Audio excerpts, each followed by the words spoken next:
సమూయేలు మొదటి గ్రంథము 4వ అధ్యాయము 1 నుండి 11 వచనాలు మనం ధ్యానించేద్దాము. సమూయేలు మొదటి గ్రంథము 4వ అధ్యాయము 1 నుంచి ఉన్న విషయాలు మనము ధ్యానం చేద్దాము. ఇశ్రాయేలీయులు ఫిలిష్తీయులతో యుద్ధం చేయడానికి బయలుదేరి ఎబెనేజరు చేతిలో దిగగా ఫిలిష్తీయులు ఆ పేరులో దిగారు. దేవుని పట్టుకుంటున్నాక సో ఈ 11 వచనాలు దేవుని కోపం బట్టి ఎంతవరకు ఎగ్జాంపుల్ వరకు మనం ధ్యానం చేద్దాం. ఈ 4వ అధ్యాయంలో ఇశ్రాయేలీయుల చరిత్రలో ఒక ముఖ్యమైన ఘట్టం కింద ఉంది. ఎందుకంటే మళ్ళా చాలా సంవత్సరాల తర్వాత ఇశ్రాయేలీయులకి ఫిలిష్తీయులకి మధ్య ఒక భయంకరమైన యుద్ధం జరిగింది. మనం యుద్ధాలు న్యాయాధిపతుల గ్రంథంలో మనం ధ్యానం చేసాం. న్యాయాధిపతుల గ్రంథంలో మరి ఆయా జాతులకి దేవుడు ఇశ్రాయేలీయులను అప్పచెప్పడం, వాళ్ళ అవిధేయతను బట్టి, వాళ్ళు చేసిన పాపాలను బట్టి.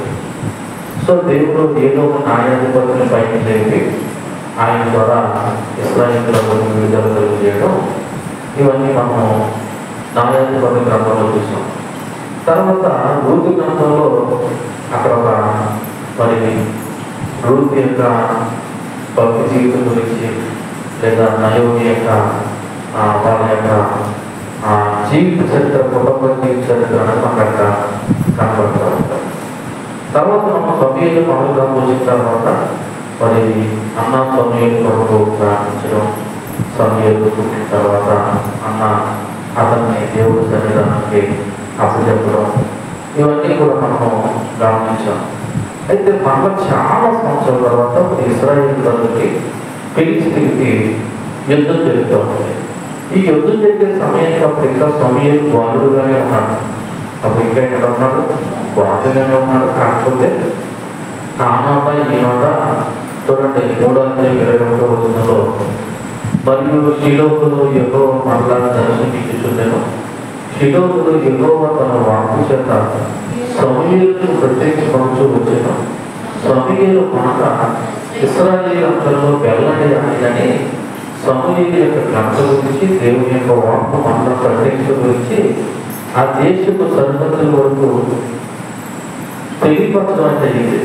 కానీ యుద్ధం జరిగే సమయానికి ఇంకా సమూయేలు వాళ్ళుగానే ఏదో ఒక యవనస్తులుగానే ఉన్నాడు. కానీ ఈ 4వ అధ్యాయంలో జరిగేటువంటి ఫిలిష్తీయుల యుద్ధం 4వ అధ్యాయం, 5వ అధ్యాయం, 6వ అధ్యాయం నుంచి 7వ అధ్యాయం వరకు కూడా ఇశ్రాయేలు ప్రజలతో ఫిలిష్తీయుల యుద్ధం గురించి ఇక్కడ మనకి కనబడతాం.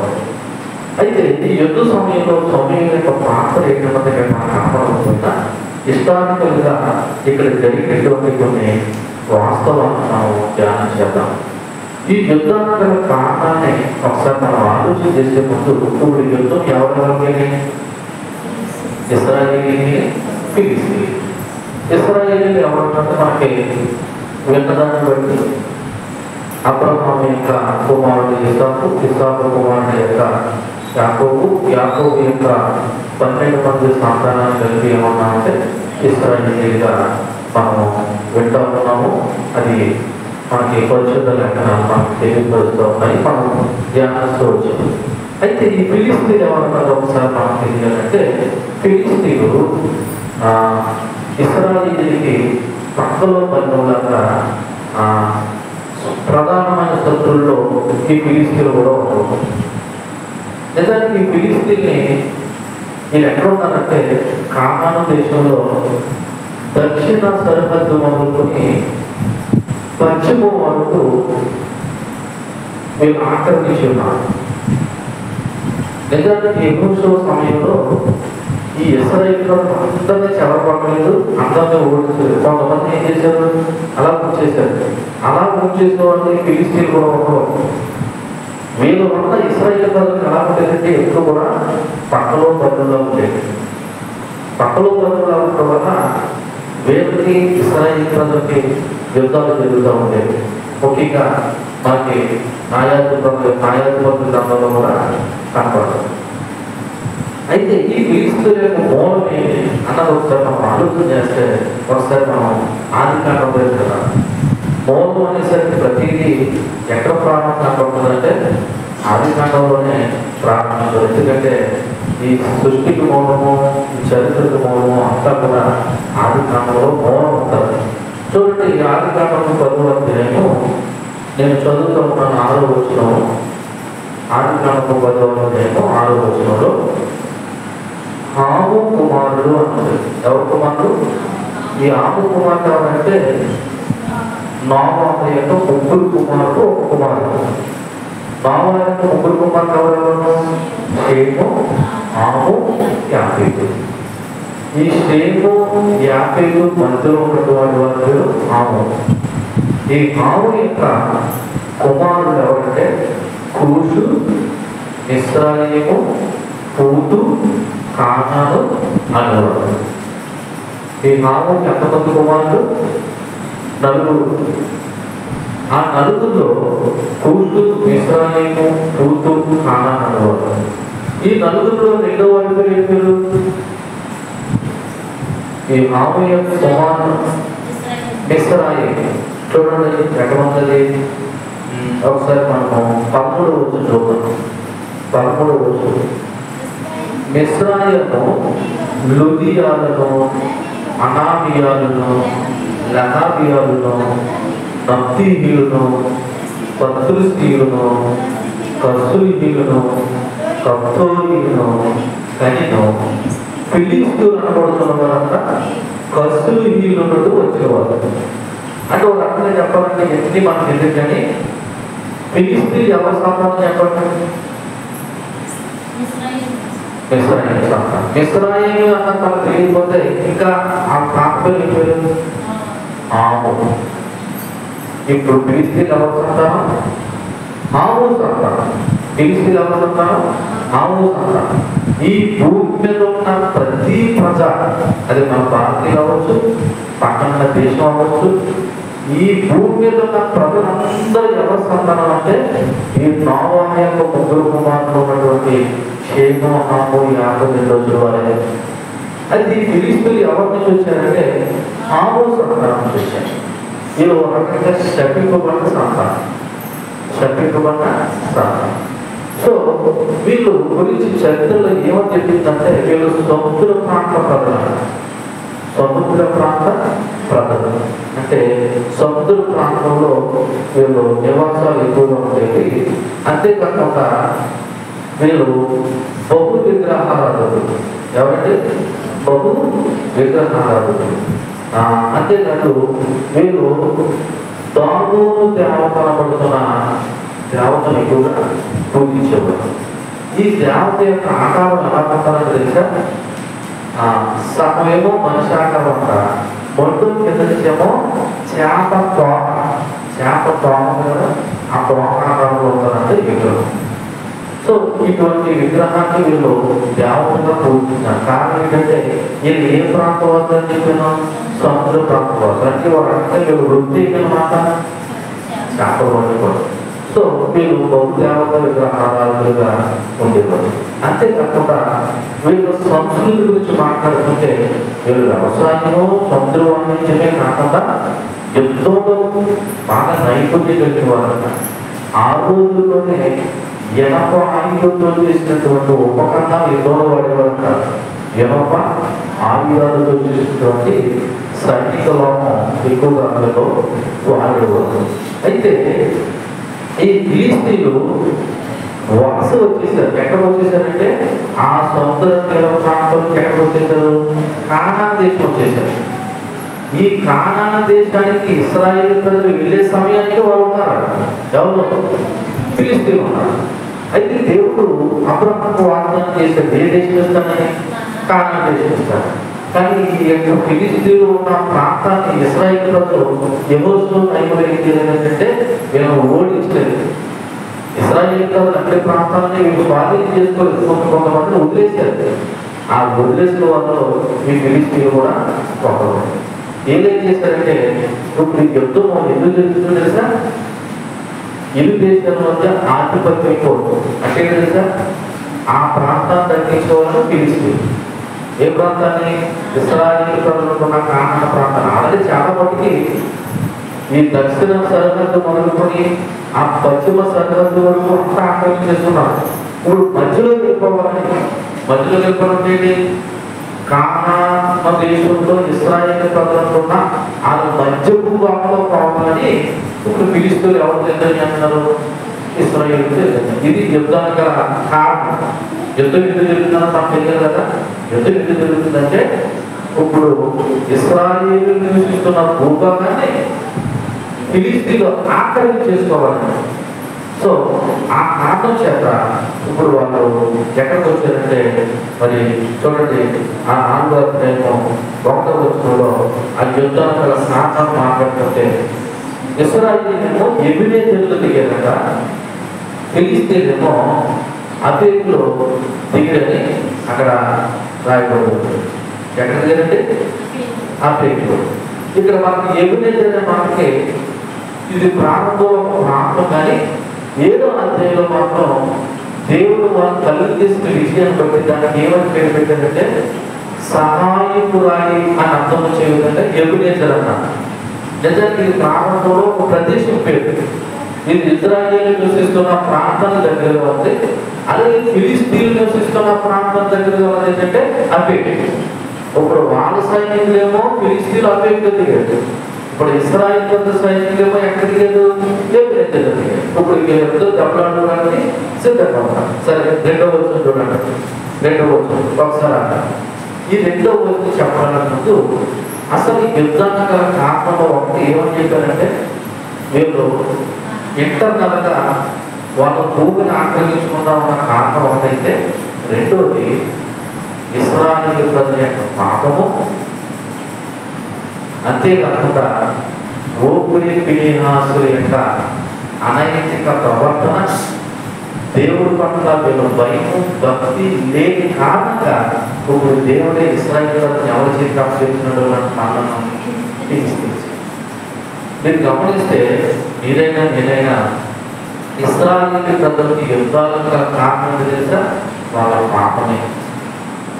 ఇశ్రాయేలు ప్రజలు వాళ్ళ జీవితంలో చేసిన అనేక యుద్ధాల కారణం ఏంటంటే వాళ్ళు చేసిన పాపము, దేవుడి పట్ల వాళ్ళు కలిగి ఉన్న అవిధేయత. ఇప్పుడు కూడా ఇశ్రాయేలు ప్రజలు భూమిని ఆక్రమించుకోవాలనేది ఫిలిష్తీయుల ఉద్దేశమైనా ఇక్కడ మరొక ఉద్దేశం కనపడుతుంది. అది ఏంటంటే వీళ్ళకి దేవుడు అంటే భయం లేదు, భక్తి లేదు. మీరు గమనిస్తే వీళ్ళు ఇంకా ఎక్కడ ఉన్నారు తెలుసా? ఆ దినంలో ఇశ్రాయేలు ప్రజలకు ఎవరు లేదు, రాజు లేదనే పరిస్థితుల్లోనే ఉన్నారు.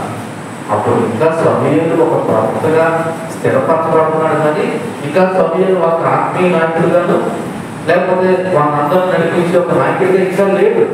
మనం గమనిస్తే 3వ అధ్యాయంలో ఓపురి ఫినెహాసుల యొక్క యాజకత్వం ఎలా చేస్తున్నారో చూసాం. ఓపురి ఫినెహాసుల తండ్రి అయినటువంటి ఏలి ఎలా ఉన్నాడో మనం చూసాం. ఇశ్రాయేలు ప్రజలకు నాయకత్వం లేక చాలా చెల్లిపోయిన వారిగా చూసాం. ఇటువంటి పరిస్థితుల్లో ఇప్పుడు వాళ్ళకి సరైన ఆత్మీయ నాయకత్వం లేదు, నడిపించేవాడు లేడు, దేవుడికే భయం లేదు, మనసు అంటే గౌరవం లేదు. పురాణంగా చెప్పాలంటే ఎవరి ఇష్టానుసారంగా వాళ్ళు బ్రతుకుతున్నారు. అటువంటి సమయంలో పురాణంగా చెప్పాలంటే దేవుడి ఫిలిష్తీయులు రెచ్చగొట్టి ఇశ్రాయేలు ప్రజలకు యుద్ధానికి వచ్చారు. చూడండి 2వ వచనం.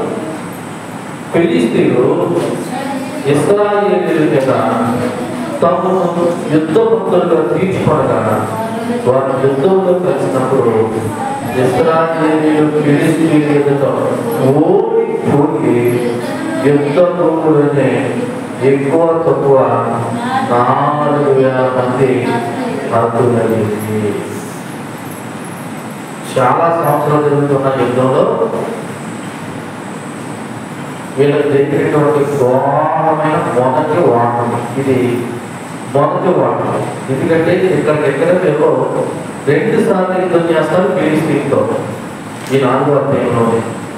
ఈ మొదటిసారి ఇంచుమించు ఎంతమంది తెచ్చిపోయారు? 4,000 మంది తెచ్చిపోయారు. సైన్యంలో 4,000 మంది సైనికులు తెచ్చిపోయారంటే అది మామూలు విషయం కాదు. మీరు ఇంకా గమనిస్తే ఇశ్రాయేలు ప్రజలు రకంగా చెప్పాలంటే యుద్ధం మర్చిపోయారు. యుద్ధము మర్చిపోయింది. ఇక్కడ మనం గమనించాలి, క్రైస్తవులు కూడా ఈరోజు ఎంతో మర్చిపోతున్నారు. ఏంటో తెలుసా యుద్ధం? ఏదో యుద్ధం ఏంటి? సాతాన్ని ఎదిరించే శక్తి ఏంటి? మనకున్న ఆయుధం అంటే అలా పోల్చి దాని అర్థం అదే చెప్పాలని నా ఉద్దేశం కాదు. కానీ ఆనాడు ఇశ్రాయేలు ప్రజలు వాళ్ళ చేతులకి యుద్ధ నైపుణ్యం మర్చిపోయారు. వాటితో చెప్పాలంటే చాలా సంవత్సరాల తర్వాత యుద్ధానికి బయలుదేరారు. పైగా ఫిలిస్తీన్ దగ్గర బలమైన ఆయుధాలు ఉన్నాయి. కాబట్టి ఆ యుద్ధంలో ఇంచుమించు ఎంతమంది చెప్పారంట? 4,000 మంది ఇశ్రాయేలు ప్రజలు సైనికులు ఏం చేశారంటే చనిపోవడం అనేది జరిగింది. ఒక రకంగా చెప్పాలంటే ఫిలిస్తీన్ల యొక్క ఆధిపత్యం కనబడుతుంది, ఇశ్రాయేలు సైనికుల యొక్క చేతకాంతం. అంటే ఒక రకంగా చెప్పాలంటే వాళ్ళ యుద్ధ నైపుణ్యము లోపము కనబడుతూ ఉంది. ఫలితంగా ఏం జరిగిందంటే యుద్ధంలో 4,000 మంది సైనికులను కోల్పోవాల్సిన పరిస్థితి వచ్చింది. ఒకసారి మనం ఆలోచన చేస్తే ఈ వాటమికి గల కారణాలు ఏంటో ఒకసారి ఆలోచన చేస్తే, ఫస్ట్ ఇశ్రాయేలు ప్రజలకి దేవుడికి భయం లేకుండా పోయింది. దేవుడి మీద ఆధారపడదామని ఆలోచనే లేకుండా పోయింది. అంతేకాకుండా సేవ చేయవలసిన, యాకకర్మ చేయవలసిన ఓపిక అనుకున్నామో ఎలాగైపోయారు? దేవుని యొక్క సన్నిధిని దుర్వినియోగం చేసి అనాయకమైన చర్యలు చేస్తూ ఉన్నారు. అంతేకాకుండా ఇశ్రాయేలీయులు దేవుడి మీద ఆధారపడకుండా వాళ్ళ సొంత బలం మీద వాళ్ళ ఇష్టానుసారంగా బ్రతుకుతూ ఉన్నారు. సో ఈ కారణం చేత దేవుడు యుద్ధంలో వాళ్ళని మొదటి వాటని ఏమైంది? మొదటి వాటను ఎదురు. సరే, ఈ వాటను ఎదిరేసరికి వీళ్ళు ఏం చేశారన్నారు? ఒకసారి 3వ వచనంలో కాబట్టి జనులు పాలకులను తిరిగిరాగా ఇశ్రాయేలీయుల పెద్దలు యెహోవా 7 మాటలను ఫిలిష్తీయుల ముందర ఎందుకు ఓడించెను? షిలోహులో ఉన్న యెహోవా నిబంధన మందసమును మనము తీసుకుని మన మధ్య ఉంచుకుంటున్నది. అది మన మధ్య ఉండేది కన్నా అది మన శత్రువుల చేతిలో నుండి మనను రక్షించునది. వెళుతున్నది ఎవరి చేతిలోనైనా వాటకు ఎదురైన తర్వాత ఈ వాటకు గల కారణాలు ఏంటని ఆలోచన చేయాలి. మీరు ఎప్పుడైనా గమనించారు కదా, రాజకీయ నాయకులు రాజకీయ పార్టీలో ఓడిపోయిన తర్వాత వాళ్ళు చేస్తే ఏమైనా తెలుసా? మేము ఎందుకు ఓడిపోయి ఉన్నారో ఒకసారి గొడవలున్నా చేసుకుంటాము, మేము నెక్స్ట్ చేయాల్సిన బంధం పెంచుకుంటాము, మేము ఎక్కడెక్కడ లోపం చేసామో తప్పు చేసామో ఒకసారి బంధం మేము పునరాలోచించుకొని ఇంకా బాగా కష్టపడి వచ్చే ఎలక్షన్లో నెగ్గుతామని ఇస్తుంటారు స్టేట్మెంట్. అది ఎవరి జీవితంలోనైనా ఓటమికి గల కారణాలు వెతకాలి. ఇప్పుడు ఇశ్రాయేలు ప్రజలు ఎందుకు ఓడిపోయారో జనులు పాలనలో వచ్చి ఆలోచించుకున్నారట. ఆలోచించుకుంటే వాళ్ళకి వచ్చిన ఆలోచన ఏంటి తెలుసంట? ఇదిగో మన మధ్య ఎవరు లేదంటే మాంసము లేదని దేవుడు లేడు కాదు, మాంసం లేదని ఆలోచించారు. ఇప్పుడు నేను చెప్పబోయే అంశం ఏంటంటే మందసమా దైవమా? మందసమా దైవమా అంటే మన మధ్యలో ఉండవలసింది మందసమా దేవుడా అని, దైవమా అని.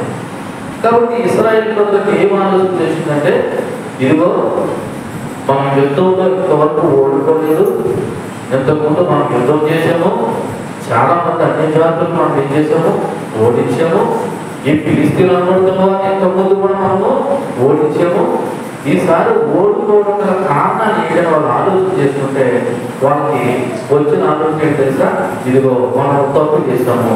ఆ తప్పు ఏంటంటే ఇదిగో మందసాన్ని మన యుద్ధంలో తీసుకుని వెళ్ళాలి. కాబట్టి ఇప్పుడు ఏం చేద్దాం? మందసాన్ని ఇప్పుడు యుద్ధంలో తీసుకెళ్ళి మళ్ళా ఏం చేద్దామంటే మళ్ళా యుద్ధం చేద్దాము అని వాళ్ళు నిర్ణయించుకున్నారు. నిజానికి వాళ్ళ ఆలోచన మంచిదే, కానీ మందస్సును తీసుకెళ్తే యుద్ధంలో గెలిచినామా? అసలు వాటము గల కారణాలు ఏంటో వాళ్ళు కూడా ఆలోచించుకుంటే సరిపోదు. కానీ వాళ్ళు ఏం ఆలోచించుకున్నారంటే భౌతికంగా ఒక సింహంగా, ఒక గుర్తుగా మన మధ్య దేవుడు మనసు ఉంటే చాలు సరిపోతాయి అని వాళ్ళు ఆలోచించుకున్నారన్నమాట. కాబట్టి ఇప్పుడు ఈ వచనంలో వాళ్ళ ప్రజలు శిబిరాన్ని తిరిగి వచ్చేసారంట, అంటే పాలెంలోకి వచ్చేసారంట. 4,000 మంది సైనికులు చనిపోయిన తర్వాత ఈ ఓటమి గల కారణాలు ఏంటని చెప్పేసి వాళ్ళు ఆలోచించుకోవడానికి సమాసమైనప్పుడు ఇశ్రాయేలీయులతో చెప్పారంట, ఇదిగో యెహోవా మనకు ఫిలిష్తీయులను ఎందుకు ఓడించాడో తెలుసా? ఇదిగో మనం దేవుడు మందసాన్ని మన మధ్యలో తీసుకుని వెళ్ళలేదు అని ఆలోచించారు. కానీ అసలు మన పాపాల పత్రిక, మన ఆధ్యాత్మిక లేనికి పత్రిక ఈ కష్టం జరిగింది. దీనికి ప్రాయశ్చిత్తంగా పశ్చాత్తాపం చెందుతాము, మన పాపాలు ఒప్పుకున్నామని ఆలోచన చేయలేదు. ఎందుకు ఆలోచన చేయలేదు? అది చెప్పడంలో నాయకుడితో ఉంటే వాళ్ళ దేవుడి మీద ఆధారపడితే సేవకులు ఏమైనా వాళ్ళకి సేవ చేస్తే వాళ్ళకి చెప్పులేమో. ఎందుకంటే ఎవరికి వాడిన రాదు, ఎవరికి వాడిన నాయకుడు. ఆ పెద్దలు ఆలోచన చేసి వాళ్ళకి వచ్చిన ఆలోచన ఏంటంటే, ఇదిగో మన మధ్య మందసం లేదు కాబట్టి మన మందసాన్ని తీసుకెళ్దామని బాహ్య పరిష్కారాన్ని ఆలోచించారు, కానీ ఆంతరంగికమైన పరిష్కారం ఏదైతే ఆలోచించారు. ఈరోజు చాలా మంది మనం కూడా అంటే కొన్ని సందర్భాల్లో ఆటోమేటిక్ ఎదురైనప్పుడు మనం పై ఆలోచన చేస్తాం, కానీ లోపల లోతుగా తెలియగల కారణం మనం ఆలోచించాలి. ఉదాహరణకి మీకు అర్థమయ్యే ఒక మాట చెప్తాను చూడండి. మన ఇంట్లోనే మన జీవితంలో ఏదో ప్రతికూలత జరిగింది, ఏదో ఒక ప్రతికూలత జరిగింది. ఆ ప్రతికూలత కారణం ఏమనుకుంటామంటే, ఈ మధ్య నేను ఏం తప్పు చేశాను, నా జీవితంలో ఎలా జరగడానికి అని నిన్న మోహన్ ఆలోచిస్తున్నాను. నేను నిజం చెప్పాలంటే ఇది జరగడానికి ఎప్పుడో మనం దేవుడికి వ్యతిరేకంగా ఏం చేసాం, విరోధంగా ప్రవర్తించాం. అది మనం ఆలోచించాం. నిన్న మొన్న నేను బాగానే ఉన్నాం కదా, పోయిన నెలలో బాగానే ఉన్నాం కదా, అంతకుముందు నెలలో బాగానే ఉన్నాను కదా. నిన్న మొన్న బాగున్నా ఉన్నాం కాదు, నువ్వు ప్రభుత్వం విశ్వసించిన కానీ నువ్వు ఎలా ఉన్నావు అనేది ముఖ్యం. ఇశ్రాయేలు ప్రజలు బాహ్య సంబంధమైన పరిష్కారం వరకు ఆలోచించారు తప్ప ఆంతరికమైనటువంటి పరిష్కారం వరకు వాళ్ళు ఆలోచించలేకపోయారు. ఫలితంగా వాళ్ళకి ఏం ఆలోచన వచ్చిందంటే, మందసాన్ని మనం యుద్ధానికి తీసుకుని వెళ్తాము, అది కానీ మనం మధ్యన్నట్లయితే శత్రువుడి చేతుల నుండి దేవుడు మనం ఏం చేస్తాడు, రక్షిస్తాడని వాళ్ళు ఆలోచన చేశారు. నిజమే, మందసము దేవుడు గుర్తుగానే ఉంది, కాదనట్లేదు. ఎందుకంటే నిర్మాకాండంలో దేవుడు ఆ మందస్వామిన్నటువంటి ఏ దేవుడి దగ్గరికి వచ్చి తను మాట్లాడేవాడు, అది వాస్తవమే. కానీ ప్రజల హృదయాల్లో దేవుడు లేనప్పుడు మందస్వామ ఏమి ప్రయోజనం లేదు. దాని గురించి మనం ఆలోచన చేద్దాం. ఒకసారి మీరు 4వ వచనాన్ని అర్థం చేసుకుంటాం.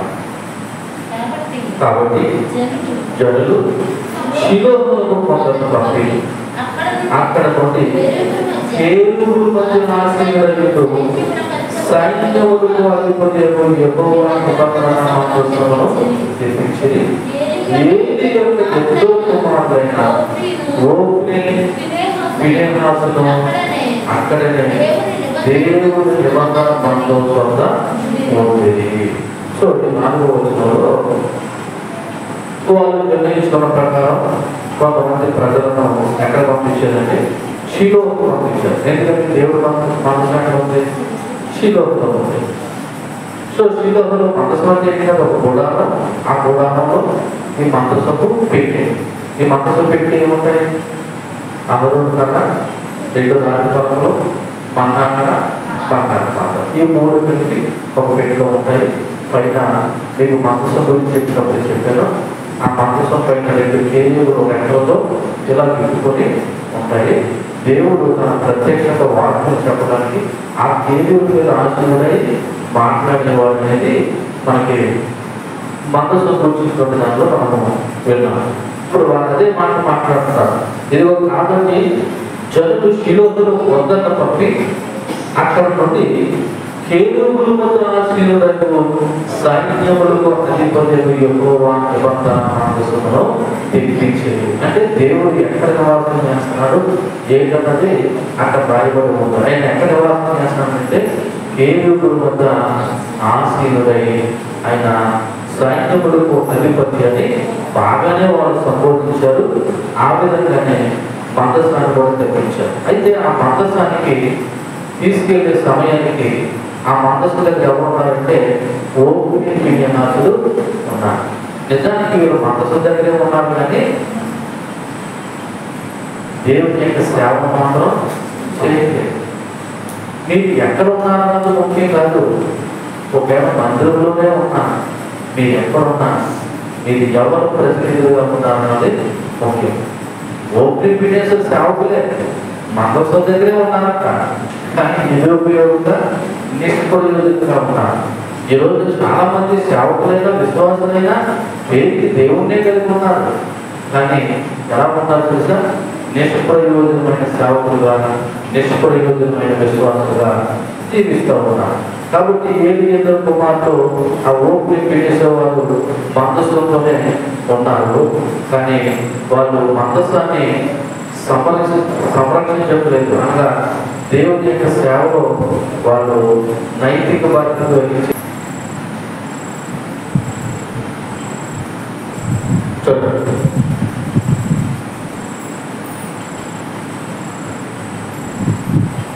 ఓపెన్ మీడియాస్తులు మందస్సు దగ్గరే ఉన్నారు, కానీ వాళ్ళు దైవ సంబంధమైన సేవలు సీరియస్గా లేదు. పేరుకి మాత్రం వాళ్ళు మందస్సు దగ్గర ఉన్నారు. నిజానికి మందస్సు దేవుని యొక్క పవిత్రతకు సాదృశ్యంగా, దేవుని యొక్క సన్నిధానానికి శ్రేణంగా ఉంది. ఒక రకంగా మందస్సు దేవుని యొక్క శక్తికి సాదృశ్యంగానే ఉంది. కానీ ఇశ్రాయేలు ప్రజలు వాళ్ళు తప్పుగా ఆలోచన చేసి మందస్సు మన మధ్యలో ఉంటే చెల్లు పడుతుంది, మనకి ఏమొస్తుంది, విజయం వస్తుందని ఆలోచన చేసి. ఇప్పుడు నేను అడుగుతున్నాను, ఇలా చూడండి, మన దగ్గర బైబిల్ ఉంటే సరిపోతుందా? దేవుడు మాటలు మన హృదయం ఉంటే సరిపోతుందా? కానీ దాని గురించి చాలా మంది జ్వరం వచ్చినప్పుడు తనఖా భయపెడతారు, కాళ్ళ దగ్గర భయపెడతారు, నెత్తిన భయపెడతారు. అంటే ఏం ఆలోచన కలిగి ఉన్నారు చాలా మంది ఫ్రెండ్స్? ఏదైనా రోగం వస్తే, ఏదైనా ప్రతిబంధం వస్తే మన కళ్ళ దగ్గర బైబిల్ ఉంటే చాలు, మనకి ఏమొచ్చేస్తుంది, విజయం వచ్చేస్తుంది.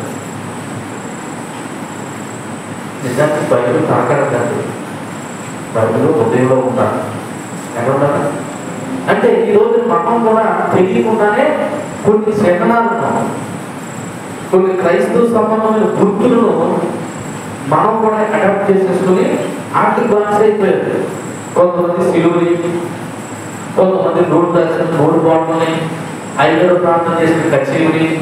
మీరు ఎక్కడికి తెచ్చారు? ఈ నోని ఎక్కడ తెచ్చారు? మీరు ఎక్కడి నుంచి అనుకున్నారో అక్కడి నుంచే తెచ్చారు. లేకపోతే ఈ కచేరీ ఎక్కడ కొన్నారో తెలుసా? ఏదో నా స్వస్థ స్థానం తెలియజేసాను, తెచ్చాను. కాబట్టి ఈ కచేరీ నాతో ఉంటే చాలు, దేవుడు నాతో లేకపోయినా, ఈ నూనె బాటలు నాతో ఉంటే చాలు. అది ఈ బైబిల్ ఒక ఆమె ఇలాగే ఒక 200 బైబిల్ కొనుక్కున్నాను. 200 బైబిల్ పాస్టర్గా దొరుకుతుంది. ఇంటికమ్మా 200 బైబిల్ కొన్నాము, ఎవరికైనా మంచి పెట్టంటే లేదయ్యారు, దైవ పడుతుందని ఫీల్ చేస్తుందంటే తనకా కాళ్ళు దాకా ఏం చేసుకుంటాను, ఏం చేసుకుని కొనుక్కుంటానంటే. అంటే ఒక రకంగా ఆమె కింద నుండి బైబిల్ పైన ఉంటాను. ఏంటి ప్రయోజనం? ఎన్ని బైబిల్ వేసి కప్పెట్టుకున్నామో కదా ముఖ్యం. బైబిల్లో ఉన్న మాటలు మీ హృదయంలో ఉన్నాయనేది అన్నది ముఖ్యం. మీకు అప్పుడప్పుడు చెప్తూ ఉంటాను, ఏసేపు ఏ బైబిల్ ఉంది? ఆ దేశంలో ఏసేపు ఏ బైబిల్ ఉంది? ఏ బైబిల్ లేదు.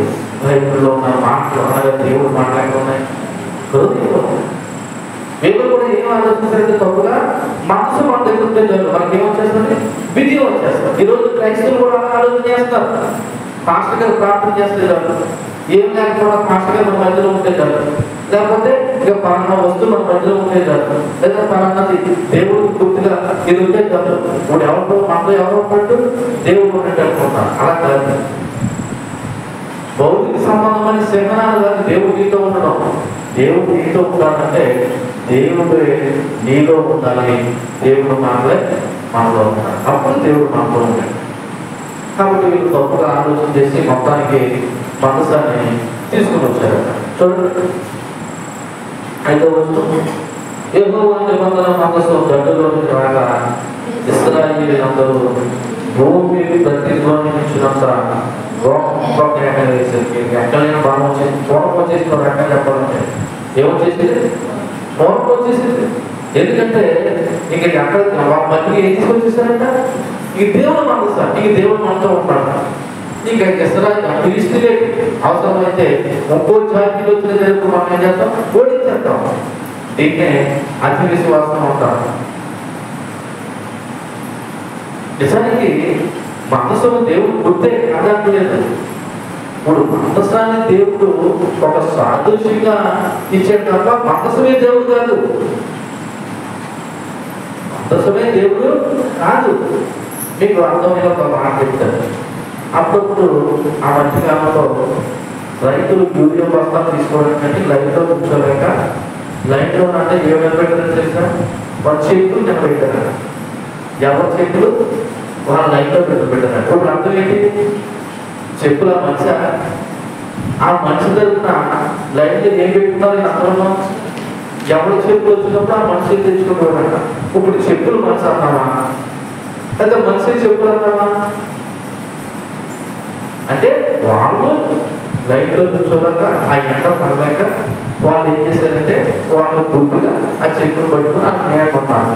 ఇప్పుడు దేవుడు కూడా వాళ్ళతో ప్రత్యక్షంగా మాట్లాడడానికి వాళ్ళు దేవుడి సన్నిధిలోకి వచ్చి దేవుడు ఆరాధించడానికి దేవుడు చెప్పిన మనసాన్ని ఇచ్చాడు. అంతే తప్ప మనసు దేవుడు కాదు. అది నేను కూడా చెప్తాను. ఇది చర్చి బిల్డింగ్. ఇది ఏది చర్చి బిల్డింగ్ కూడుకోవడం ఇదే దేవుడు కాదు. నిజంగా దేవుడు భౌతికమైన మందిరాల్లో లేడు. ఎక్కడున్నాడు? మన హృదయమైన మందిరంలో ఉంటాడు. మీరు ఇశ్రాయేలు ప్రజలు ఏమనుకున్నారంటే ఇక మనసు మనతో ఉండేది దేవుడితో పని, ఇక దేవుడు మనతో ఎవరున్నారు? దేవుడే ఉన్నారు అనుకుంటున్నారు. కానీ దేవుడు ఏం చూసేవాడైనా నీతి న్యాయాన్ని చూసేవాడు, హృదయాన్ని ఎదిగేవాడు. మాటలాగా భౌతికంగా ఆలోచించే దేవుడు కాదు. ఆయన న్యాయం తప్పేవాడు కాదు. అది దేవుడు పెట్టైనా సరే వాళ్ళు అక్రమం చేస్తే తప్పకుండా వాళ్ళు ఏం చేస్తారు? శిక్షించారు. న్యాయ విషయంలో ఆయన తప్పిపోయేవాడు కాదు. కాబట్టి ఇశ్రాయేలు ఇంకా 5వ వచనంలో చెప్పబడినట్లు యెహోవా నిబంధన మందసం దొడ్లోకి రాగా ఇశ్రాయేలు ప్రజలు ఏం చేశారంట? భూమి ప్రతిధ్వనించేంతగా వాళ్ళు ఏం చేశారంట? గొప్ప కేకలు వేసింది. గొప్ప కేకలు అంట. ఇంకా ఆ కేకలకి ఏం జరిగిందో తెలుసా?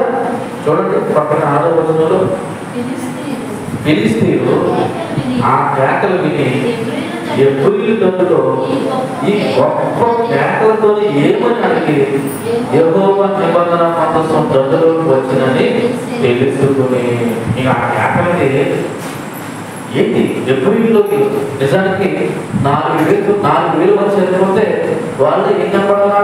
నిరాశ, నిస్పృహ కనబడి సైలెంట్గా ఉంటారు. ఏదైతే ఇంత కేకలు వేస్తున్నారు. ఈ కేకలు ఎలా ఉన్నాయంటే ఏదో యుద్ధంలో గెలిచిన వాడు కేకలేస్తాను చూసారా? అలా కేకలు ఉన్నాయి. ఏంటి ధైర్యం ఏంటి? ఇంత కేకలు వేయడానికి కారణం ఏంటని వాళ్ళు తెలుసుకున్నప్పుడు తెలిసిందంట వాళ్ళకి ఇదిగో యెహోవా నిబంధన మందసము ఎక్కడికి వచ్చింది? దండులోకి వచ్చిందని వాళ్ళు తెలుసుకున్నారంట. అంటే ఫిలిష్తీయులకు ఏ వార్త తెలిసింది? ఇశ్రాయేలు దండులోకి, ఇశ్రాయేలు సైన్యంలోకి ఎవరు వచ్చారు? దేవుని మందసము వచ్చింది. తెలుసుకుని ఏమైందంట చూడండి 7వ వచనంలో వాళ్ళు జడిసి. ఏంటి జడిసి? ఈ రోజు నిజానికి అన్యుడికైనా దేవుడు భయం ఉంటుందండి, క్రైస్తవులకు దేవుడు భయం ఉంటాడు. జడిసి జడి వరకు పని లేదు. ఎందుకని? ఇశ్రాయేలు యెహోవా దేవుడు, ఫిలిష్తీయుల దేవుడు కాదు. ఈ ప్రారంభంలోనే చెప్పాను, వీళ్ళు బహుదేవతారాధకులు, వీళ్ళు దాగోని దేవతని పూజిస్తారు. నిజానికి ఇశ్రాయేలు దేవుడు అనే యెహోవాకు వీళ్ళు భయపడవలసిన అవసరం లేదు. కానీ వీళ్ళు ఏం చేశారంట? భయపడ్డారు. అంటే దేవుడు ప్రజలు కాకపోయినా నిజ దేవుడు అనబడుతున్నారు యెహోవాకి వీళ్ళు ఏం చేశారు? భయపడ్డారు.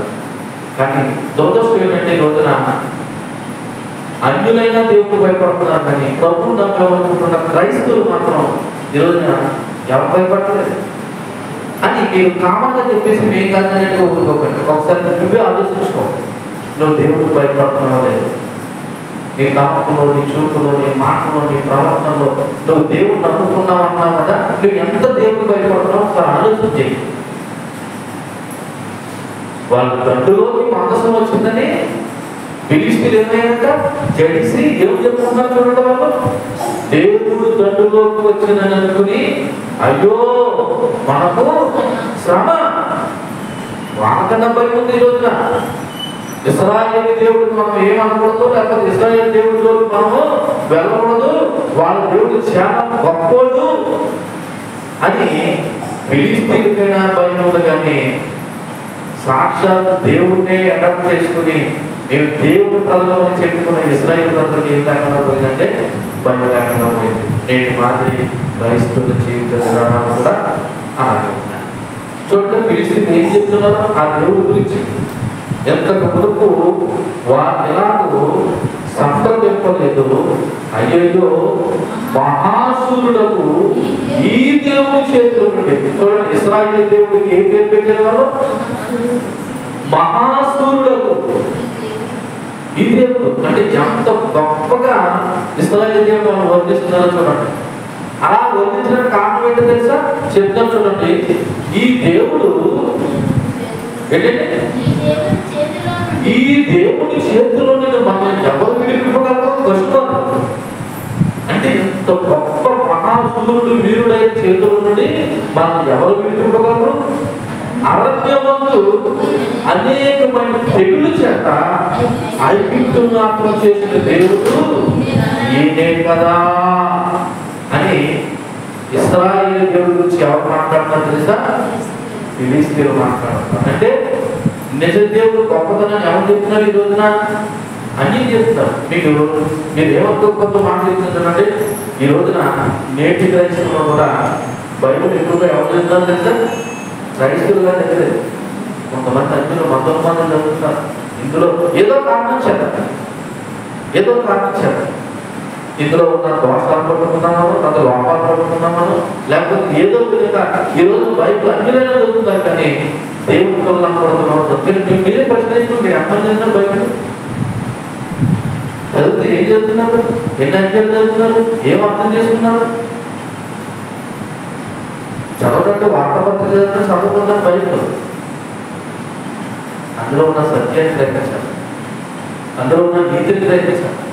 దేవుడు గొప్పతనం గురించి చెప్పాలి. మిమ్మల్ని కూర్చోబెట్టి అమ్మ మన దేవుడు గొప్పతనం గురించి చెప్పండి అంటే ఏం చెప్తారు? నాకు తెలిసి అర్థం చెప్పిన మాట చేసుకోవడం, సీరియల్ చనిపోయింది, తిరిగి చేసింది, మన పాపకి తీసుకెళ్ళి, అంతే. ఈ 3 మాటలు. ఎంత మించి దేవుడు గొప్పతనం మనం చెప్పలేము. ఏది చెప్పలేము? ఇది చెప్పలేము. మీరు బైబిల్ వెళ్తారు కదా మరి. చూడండి, ఒక అన్యుడు మాట్లాడుతున్నాడు. మహాసూరుడు ఎంత గొప్ప దేవుడి చేతుల్లో మనల్ని ఎవరు విడిపించగలరు? కానీ ఈ రోజున మీరు చెప్పండి, మనం నమ్ముకున్న దేవుడు గొప్పడా కాదా? ఎంత గొప్ప, ఎంత గొప్ప. నువ్వు బోధనించడానికి కూడా మిగిలినంత గొప్పవాడు. సర్వ సృష్టికర్త, సర్వమును చేసిన వాడు, సర్వంతర్యామి, నిజదేవుడు. అటువంటి గొప్ప దేవుడు పిల్లలు అనుకుంటాను. ఈ రోజు క్రైస్తవులు దేవుడు ఏం చేస్తున్నాం తెలుసా? అవమానపడుతున్నాం. ఆ గొప్పతనాన్ని గ్రహించలేకపోతున్నాం. మరి చేస్తున్న భక్తి ఏమైపోతుందో, ఏం చేస్తున్నారు, ఎందుకు గొప్ప చేస్తున్నారు, ఎవరు గొప్ప చేస్తున్నారు అన్న ఆలోచన లేకపోకుండా ఈరోజు ఏమైపోయింది తెలుసా? భక్తి అలవాటు అయిపోయిందంటే. ఏమైపోయింది? అలవాటు అయిపోయింది. అందరికి ఏదో దేవుడు ఉన్నాడు, మనకు కూడా ఒక దేవుడు ఉంటాడు అని చెప్పేసి ఈరోజు దేవుడిని దైవజ్ఞుడిని వాడుకుంటున్నారు తప్ప ఆ దేవుడి పట్ల భయం భక్తి కలిగి మనం ఈ రోజున క్రైస్తవులు ఫిలిష్తీయులు చెప్తున్నారు, అయ్యో మహాసూరులకు ఈ దేవుడి చేతుల నుండి మనల్ని ఎవరు విడిపించగలరు? అరణ్యమందు అనేకమైన తెగులు చేత ఐగుప్తును అర్థం చేసిన దేవుడు ఈయనే కదా. అంటే ఒక రకంగా చెప్పాలంటే ఈ ఇశ్రాయేలు దేవుడి యొక్క గొప్పతనం గురించి ఎక్కడి నుంచి తెలుసన్నమాట?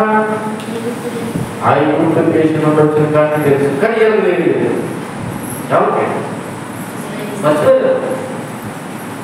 ఇది ఎంత గొప్ప దేవుడు, ఎంత సూర్యుడు అన్న విషయం ఫిలిష్తీయులకైనా అర్థమైంది, కానీ ఇశ్రాయేలు అర్థం అవ్వాలి. అలాగే అర్థమైతే ఎందుకు ఆ అంత ప్రాంతంలో ఉండి ఆ దేవుడిని మీద ఆధారపడకుండా జీవిస్తాం? కొన్నిసార్లు నిజం చెప్పాలంటే క్రైస్తవులు కూడా మన దేవుని యొక్క గొప్పతనం అర్థం అవ్వట్లేదు, అర్థం చేసుకోవట్లేదు. అర్థం అవుతుంది, అర్థం చేసుకోవట్లేదు. అర్థం చేసుకున్నారు. చూడండి ఒకసారి ఎప్పుడు రాసిన పత్రిక మనం దినాన్ని జ్ఞాపకం చేశాం, మరొకసారి పూర్తి చేస్తున్నాను. 5వ అధ్యాయం చేయండి. 5వ అధ్యాయం ఎప్పుడు రాసిన పత్రిక చూడండి 11వ చూడండి. ఎప్పుడు రాసిన 5వ అధ్యాయం 11వ. ఎదురు గురించి మేము చెప్పవలసిన అనేక సంగతులు ఉన్నావు కానీ మీరు వినుటకు మందులైన వాటిని విశదపరచే కష్టం.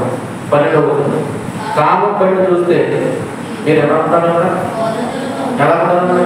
కాలం బట్టి చూస్తే, కాలం బట్టి అంటే మీరు ప్రభువు నమ్ముకున్న కాలాన్ని బట్టి చూస్తే ఇంకా ఈ సమయానికి ఎలా ఉంటారంట? బాగుగా ఉంటారంట. కానీ ఎలా ఉంటారంట? చూడండి ఎలా ఉంటారంట? దేవుడులో ఇంకా మీకు మొదటి పూర్వమాటంలో ఒకటి మీకు మరలా బోధించవలసి వచ్చిన మీరు వాళ్ళు తాగవలసిన వారే కానీ బలమైన ఆకాంక్ష వారిగా లేదంట. అందుకే మీరు ప్రార్థన చేయండి. మీరు ఇంకా ఏ ప్రార్థన చేస్తారో చెప్పండి. అప్పుడు ఎప్పుడో చిన్నప్పుడు నేర్చుకున్నారు కదా, ఆ ప్రార్థన చేస్తారు. అంటే ప్రార్థన అప్డేట్ అవ్వాలండి అంటే అర్థం అది కాదు. ఈ రోజున ప్రార్థన ఎందుకు చేస్తున్నారో, దేని గురించి చేస్తున్నారో, ఏం చేస్తున్నారో కూడా అర్థం తెలియకుండా ఈ రోజు క్రైస్తవులు ప్రార్థన చేస్తున్నారు, భక్తి చేస్తున్నారు. ఇక్కడ నాకు తెలిసి మీరందరూ కూడా 20 సంవత్సరాలు పైబడి దేవుడు నమ్ముకొని ఉన్నారు. అవునా? మీరు 20 సంవత్సరాలు ఇంట్లో నమ్మలేదు. నేనే నమ్ముతూ 20 సంవత్సరాలు నాకంటే పెద్దవాళ్ళు వరకు మీరు ఎప్పుడు కూర్చోరు. ఆ వెనకాల కూర్చున్నటువంటి వాళ్ళు అయితే ఇంకా సీనియర్. కానీ ఇంతకాలం బట్టి చూస్తే మీరు ఎలా ఉంటారంట? ఎలా ఉంటారంట? బోధించేవారు. అంటే నాలాగా బలిపెట్టిన నుంచి చెప్పాలని కాదు, ఇతరులకు చెప్పే ఆధ్యాత్మిక స్థితిలో ఉండగలగాలి. కనుక ఎలా ఉన్నారంట? ఎలా ఉన్నారు చెప్పండి. వాళ్ళు బాగా ఆడతారండి, వాళ్ళు ఎవరు పెడతారు అంటే మీకు ఇంకా విశ్వాసం గురించి, మారు మనసు గురించి, రక్షణ గురించి ఇవి ఎప్పుడు చెప్తారంటే ప్రారంభంలో చెప్పే మాటలు ఇప్పుడు కూడా చెప్పాల్సి వస్తుంది. అంటే క్రైస్తవులు ఒక బ్రతుకుతున్న మీరు ఇంకా భక్తి జీవితంలో ఎలా ఉన్నారంటే చిన్న పిల్లల మాదిరిగానే. నేను మాట్లాడి గుర్తు చేస్తాను తెలుసా, 8 సంవత్సరాల భక్తి జీవితంలో మనం ఏ దేవుడు నమ్ముకున్నామో ఆ దేవుడు గొప్పతనాన్ని గ్రహించలేని స్థితిలో ఉన్నారని చెప్తున్నాను. ఆ దేవుడు యొక్క గొప్పతనం గురించి ఈరోజు సాక్ష్యం ఇవ్వలేని స్థితిలో ఉన్నారని చెప్తున్నాను. ఆ నిజ దేవుడి యొక్క మహిమ గురించి ఈ రోజున చెప్పమంటే చెప్పలేని స్థితిలో ఉన్నారని బట్టి చెప్తున్నాను. ఇదిగో ఫిలిస్తీన్లైన ఈ ఐగుప్తు దేశంలో జరిగినటువంటి ఆ గొప్ప ఆశ్చర్యకార్యాలను గుర్తున్నాయి కానీ ఇశ్రాయేలు ప్రజలకు మాత్రం దేవుడి కార్యాలు ఏం చేయలేదు. మాట్లాడే వాళ్ళు ఉన్నారు చూడండి. ఇంకా ఎంతవచ్చును అయ్యో మహాసురులకు ఈ దేవుడి చేతుల నుండి మనల్ని ఎవరు విడిపోతారు. అరణ్యమందు అనేకమైన తెగులు చేత ఐగుప్తులను అప్పం చేసిన దేవుడు ఇదే కదా. ఫిలిస్తీన్లారా ధైర్యం తెచ్చుకుని వారు మీకు దాసులైనట్టు మీరు హెబ్రీయులకు దాసులు కాకుండా బలాఢ్యులై యుద్ధం చేయడని చెప్పుకున్నారు. కానీ వీళ్ళ సంకల్పం మాత్రం చాలా గొప్పదని చెప్పాలి. అంటే ఫిలిస్తీన్లు గొప్పడని నా ఉద్దేశం. ఇశ్రాయేలు ప్రజల యొక్క దేవుడు గొప్పడు అంటేనే యుద్ధంలో ఎలాగైనా మనం ఎవరు ఓడించాలి? ఇశ్రాయేలు ప్రజల్ని ఓడించాలి. ఆ దేవుడు గొప్పడమే. కానీ మనం మాత్రం ఎప్పటికీ ఏం కాకూడదు, దాసులు తాకూడదు. అంటే వీళ్ళ సంకల్పం చూడండి. ఏమనుకోదు అంటే నేను ఫిలోసఫీ ఏమన్నానంటే నాకు అడిగితే మనకంటే భక్తి మన అన్ని సౌకర్యాలు బాగా చేస్తాం. ఇప్పుడు ఈ సీజన్లో వాళ్ళు ఇండియాకి స్నానం చేసి చేస్తారు సార్. ఉదయం తెల్లవారు 4 గంటలకు చన్నీళ్ళు స్నానం చేసి భక్తి చేస్తారు. నువ్వు 4 గంటలకు చన్నీళ్ళు స్నానం కాదు కదా, నువ్వు 4 గంటలు చేసి ప్రార్థన చేయకుండా అనగా కూర్చున్నవారు వాళ్ళు చన్నీళ్ళు తలంటే స్నానం చేసి ఏం చేస్తారు? భక్తి చేస్తారు. కానీ నేను కనీసం స్నానం చేయొద్దు. మన దేవుడు స్నానం చేసి ప్రార్థన చేద్దాం ఏమనుకో. కనీసం వేసి ఉదయం ప్రభు పాదం దగ్గరికి వచ్చి ఆయన స్తుతించు, ఆయన ఆరాధించు అంటే భక్తి ఎవరు చేస్తున్నారు? ఎవరు? నిజ దేవుడిని తెలుసుకున్న మనమే భక్తి చేయలేకపోతాం. ఇశ్రాయేలు ప్రజల యొక్క దేవుడి విషయంలో అంత గొప్పగా చెప్పుకున్నా వాళ్ళు ఏం మాట్లాడుతున్నారు తెలుసా?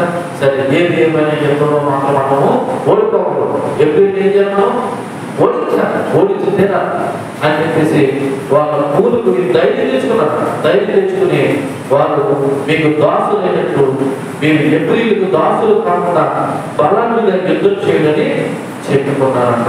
10వ వచనంలో ఫిలిష్తీయులు యుద్ధం చేయగా ఇశ్రాయేలు ఓడిపోయి అందరూ తమ నేరాలను పరిగెత్తి వచ్చి అప్పుడు అత్యధికమైన అంటే ముందు జరిగినటువంటి 4,000 మంది కాకుండా అత్యధికమైన వధ జరిగిన ఇశ్రాయేలులో 30,000 మంది కాపలము కూలిను. 8,000 మంది అంటే 8,000 అంటే రాయబడి మాట 8,000 అంటే 30,000 అంటే 30,000. ముందు ఎంతమంది తెచ్చిపోయారు? ఇప్పుడు ఎంతమంది తెచ్చిపోయారు? 30,000. నిజానికి ముందు తెచ్చిపోయిన తర్వాత వీళ్ళు ఏం చేశారు? మందసాన్ని పెట్టుకున్నారు. ఇప్పుడు మనసు వాళ్ళ మధ్యలో ఉంటే ఎంతమంది సాగకూడదు కదా, అసలు ఎంతమంది కదా ఒక్కడ ఉండకూడదు, సాగకూడదు. మరి ఎందుకు తెచ్చిపోయారు అంటే అందుకే నేను అంటున్నాను, మన మధ్యలో మనసు ఉంటారా దేవుడు ఉంటారా అన్నది. ఈ పక్కన బైబిల్ తలకాలం కూడా ముఖ్యమా, దేవుడి హృదయం కూడా ముఖ్యమా ఆలోచించే. ఈరోజు చాలా మంది క్రైస్తవులు ఇక్కడ కార్యాలు జరగట్లేదని ఎక్కడెక్కడికి పరిగెడుతున్నారు. ఆ కొండకి వెళ్తున్నారు, ఈ కొండకి వెళ్తున్నారు, ఆ స్థలానికి వెళ్తున్నారు, ఈ స్థలానికి వెళ్తున్నారు. నేను చెప్తాను చూడండి, నువ్వు ఏ స్థలానికి వెళ్ళిన పని అవ్వదు. ఎందుకని దేవుడు ఆ కొండ మీద ఈ కొండ మీద లేదు. దేవుడు ఎక్కడ ఉండాలనుకుంటున్నాడు? నీలో ఉండాలనుకుంటున్నాడు. స్థలాన్ని బట్టి దేవుడు కార్యాలు చేసేలాగుంటే అందరికంటే ముందు నేనే పోతాను, అందరికంటే ముందు నేనే పోతాను. ఎందుకని నాకు కావాలి కదా కార్యాలు. మొదలుగా క్రైస్తవులు చాలా మంది ఎక్కడెక్కడ మొక్కుకుని ఎక్కడెక్కడ ఏదో చూడకపోతున్నారు. ఇక్కడ కార్యాలు జరగలేదు కోరుకున్నారు. అంటే దేవుడు అక్కడ ఉన్నాడా? ఆ స్థలంలో ఉన్నాడని చెప్పాడా? దేవుడు ఎక్కడ ఉన్నాడు? విరిగి నలిగిన హృదయాలు ఆయన కన్నా ఆధారపడ్డారు చూస్తున్నాడు. నీలో భక్తులు ఎక్కడ, నీలో స్థిరత్వం ఎక్కడ, నీలో దేవుడు అంటే భయం ఎక్కడ, నువ్వు ఎక్కడికెళ్ళి చెప్తున్నాను నీ డబ్బులు తెలిసి టైం వేసి తప్ప నీకేం పని అవ్వదు. అవుతుందంటే చెప్పండి, నేను మీ అందరికంటే నువ్వు తప్పు వెళ్ళిపోతాను. మరి నిజం చెప్పాలంటే ఇప్పుడు వాక్యానుసారంగా చెప్పాలంటే ఇప్పుడు మనసు వాళ్ళ మధ్యలోకి వచ్చిన తర్వాత ఇశ్రాయేలు గెలాలో ఓడిపోతారా? మరి ఎందుకు వెళ్ళలేదు? నిజం చెప్పాలంటే ఫిలిష్తీయులు కదా ఇశ్రాయేలు దేవుడు ఎంత గొప్పగా చెప్తున్నాడు. మహాసూరులకు దేవుడు, అరణ్యములో అగ్నికులను తెగిలి చేత బాధించిన దేవుడు. ఎంతో గొప్ప దేవుడు మన మధ్యకి వచ్చాడంటే అయ్యయ్యో మనకి శ్రమ అని ఎవరు భయపడ్డారు? ఫిలిష్తీయులు భయపడ్డారు. అంటే ఇశ్రాయేలు దేవుడు గొప్పడా కాదా? గొప్పడే. ఆయన అంత గొప్పడే మనసును వాళ్ళ మధ్యలో వచ్చిన ఇశ్రాయేలు ఏమైపోయారు? ఓడిపోయారు. అంటే దీన్ని బట్టి అర్థం చేసుకుంటుంటే మనసు ముఖ్యమా, దేవుడు ముఖ్యమా? దేవుడు ముఖ్యమా. వీళ్ళు మందసాన్ని అటెండ్ చేసుకున్నారు, కానీ ఆ మందసానికి సాదృశ్యమైన దేవుడు మాత్రం ఏం చేసుకున్నదంటే ఆధారపడాలి. ఈరోజు క్రైస్తవులను మనం కూడా ఏదేదో ఆధారం చేసుకుంటున్నాం. సిలువను, బైబిలను, లేకపోతే ఆ గచ్చిపను, ఆ నూనెను, లేకపోతే ఆ స్థలమును, ఆ కొండను, ఏదేదో. నిజానికి దేవుడు చెప్తున్నాడు భౌతికమైనది ఏది కూడా దేవుని యొక్క సాదృశ్యము కాదు. దేవుడే సాదృశ్యము, వాక్యమే సాదృశ్యము.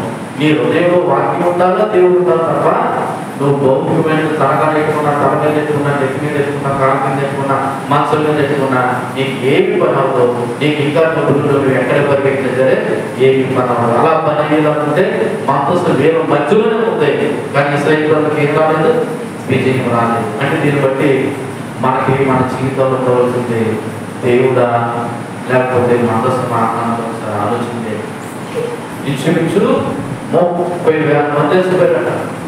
మరి ఇశ్రాయేలు మనసు వాళ్ళ మధ్య ఉంటే వాళ్ళు చావకూడదు. అయినా నేను దేవుని ఎందుకు విడిచిపెట్టాడు తెలుసా? దేవుడు అంటున్నాడు, దేవుడు నన్ను విడిచిపెట్టాడు. ఎవరు? వీళ్ళు నన్ను విడిచిపెట్టాడు. వాళ్ళ పాపాలు ఒప్పుకొని పశ్చాత్తాపం చెంది మారు మనసు పొంది దీనికి గల కారణం ఏంటని ఎదిగితే బాగుంది. ఇదేమి ఆలోచించకుండా పదండి మనసు చెప్తాను మనసు పెట్టుకుందా. ఇప్పుడు మనం ఫిలిష్తీయులతో యుద్ధం చేస్తే వాళ్ళందరూ ఓడించేద్దామని భౌతికంత ఆలోచించారు తప్ప ఆత్మానుసారంగా ఆలోచించి వాళ్ళు గొప్పలు ఏం చేసుకున్నారు, ఒప్పుకోలేదు, విడిచిపెట్టారు.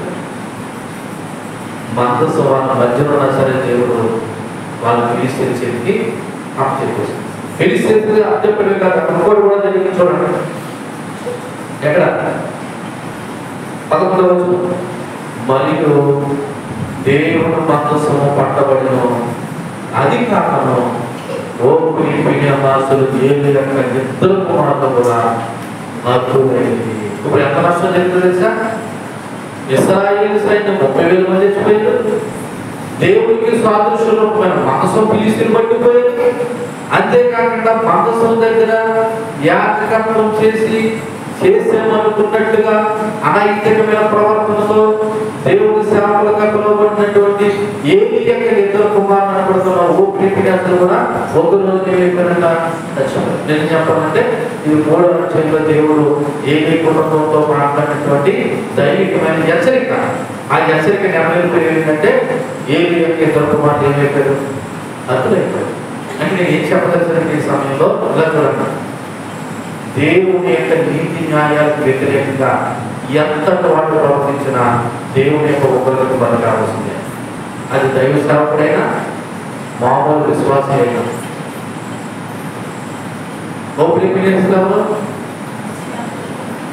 దేవుని యొక్క సేవ, మరి దేవుని సేవకు చచ్చిపోవాలి కదా. ఎందుకు చంపబడ్డారు? దేవుడి పట్ల అనాయకమైన ప్రవర్తన. మరి ఇశ్రాయేలు సైన్యులు 30,000 మంది ఎవరు? దేవుడు ప్రజలు. వాళ్ళు చావడం కదా, వాళ్ళని తెచ్చిపోయారు. వాళ్ళ పాపాలు ఒప్పుకోకుండా దేవుడి మీద ఆధారపడకుండా వాళ్ళ ఇష్టానుసారంగా వాళ్ళు దొరుకుతున్నారు. ఒక పక్క సేవ చేసే యాజకత్వం చేయవలసిన సేవకులు వాళ్ళ ఇష్టానుసారంగా దొరుకుతున్నారు. దేవుడి మీద ఆధారపడి దేవుడిని పిల్లలు అని చెప్పుకుంటున్నా విశ్వాసం పడుతున్న ఇశ్రాయేలు ప్రజలు వాళ్ళ ఇష్టానుసారంగా దొరుకుతున్నారు. ఒక రకంగా చెప్పాలంటే వీళ్ళు పూర్తిగా దేవుడిని విడిచిపెట్టి వాళ్ళ సొంత ఇష్టానుసారంగా అనైతికమైన ప్రవర్తనతో వాళ్ళ బ్రతుకులు అనుభవిస్తున్నారు తప్ప నిజానికి నిజ దేవుడు వాళ్ళ దేవుడు కలిగి ఉండలేదు, దేవుడి మీద ఆధారపడదు. ఇదిగో ఈ పూట ఒక్కసారి మనం కూడా ఆలోచన చేస్తే నువ్వు కూడా ఇశ్రాయేలు ప్రజలాగా ఆలోచించుకొని ఈరోజు క్రైస్తవులు కూడా ఎవరి ఇష్టానుసారంగా బ్రతకలేదు. పేరుకంటే దేవుడు అనుకున్నాం కానీ వాళ్ళ జీవితంలో వాళ్ళ ఇష్టాలే. దేవుడు ఏం చెప్తున్నాడు, దేవుడు వాక్యం ఏం చెప్తుంది, దైవజనుడు దేవుడు వాక్యం ద్వారా ఏం హెచ్చరిస్తున్నాడు, ఎలా బ్రతకమన్నాడు, ఎలా జీవించమన్నాడు, ఇవేమీ పట్టింపలేదు. ఇశ్రాయేలు ప్రజల రాజు ఈ రోజు క్రైస్తవులు కూడా దేవుడు ఉన్నా దేవుడి సేవకులు ఉన్నా సరే ఎవరి ఇష్టానుసారంగా వాళ్ళు బ్రతుకుతూ ఉన్నారు. అంటే ఇక్కడ నేను ఏం చెప్పదలిసిందంటే మీ బ్రతుకులు మీరు బ్రతకొద్దనట్లేదు, కానీ మన బ్రతుకులు దైవ వ్యతిరేకం కాకూడదని చెప్తున్నాను. ఏ వ్యతిరేకం కాకూడదు? దైవ వ్యతిరేకం కాకూడదు. దైవ వ్యతిరేకంగా బ్రతికితే దేవుడి సేవకునైనా విశ్వాసమైనా దైవం ఒక్కరికి ఏం కావాల్సిందంటే బతకాల్సి. నేను భయపెట్టడానికి మాట చెప్తలేదు, దేవుని యొక్క న్యాయమైన తీర్పు అలా ఉంటుందని చెప్తున్నాను. నువ్వు అనొచ్చు, నేను చాలా ప్రార్థన చేశానండి, నేను దేవుడికి చాలా కానుకలు ఇచ్చానండి, నేను చాలా బైబిల్ చదివానండి, నాలాంటి చాలా గొప్పగా బోధించానండి. నువ్వు ఎంత బోధించావా, ఎంత గొప్పగా నడిచావా, ఎంత కానుకలు ఇచ్చావా, ఎంత ప్రార్థన చేసావా అన్నది కాదు. నీ నైతికమైన ప్రవర్తనని ఆత్మీయ బ్రతుకు దేవుడి దృష్టిలో సరైనదిగా ఉండాలి అన్నది ఆలోచన చేసుకో. లేకపోతే ఏదో రోజున ఇదిగో వేరే జరిగినట్టుగా జరుగుతుంది.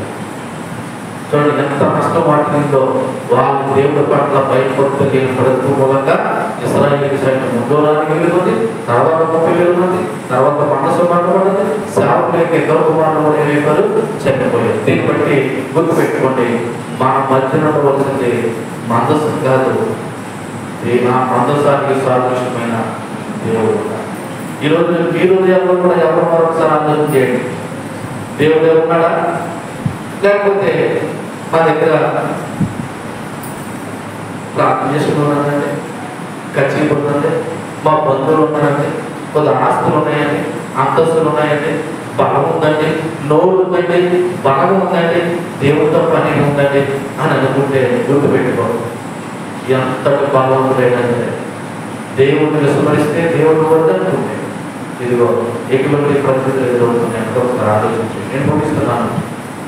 నీ హృదయంలో ఉండవలసిన మనసు కాదు, నీ హృదయంలో ఉండవలసింది దేవుడు. కాబట్టి మీరు కూడా ఒకసారి ప్రశ్న చేసుకొని మీ హృదయంలో ఎవరున్నారు దేవుడి మాటలు మనం ఇప్పుడు దీవించి బలపరిచేయడం కాక కళ్ళు మూసుకొని చెప్పబడిన వాక్యాన్ని బట్టి ఒకసారి పరీక్షించుకుందాం. మన జీవితాల్లో కూడా ఎవరు ఉన్నారో దేనికి ప్రాధాన్యత, దేనికి ధైర్యంగా తీసుకుంటున్నాం. ఇశ్రాయేలు ప్రజలు మొదటిసారి ధైర్యంగా తీసుకున్నట్టు ఈరోజు చాలా మంది కొడుకులు వాటిని ధైర్యంగా తీసుకుంటున్నారు. నిజానికి మన ఉదయంలో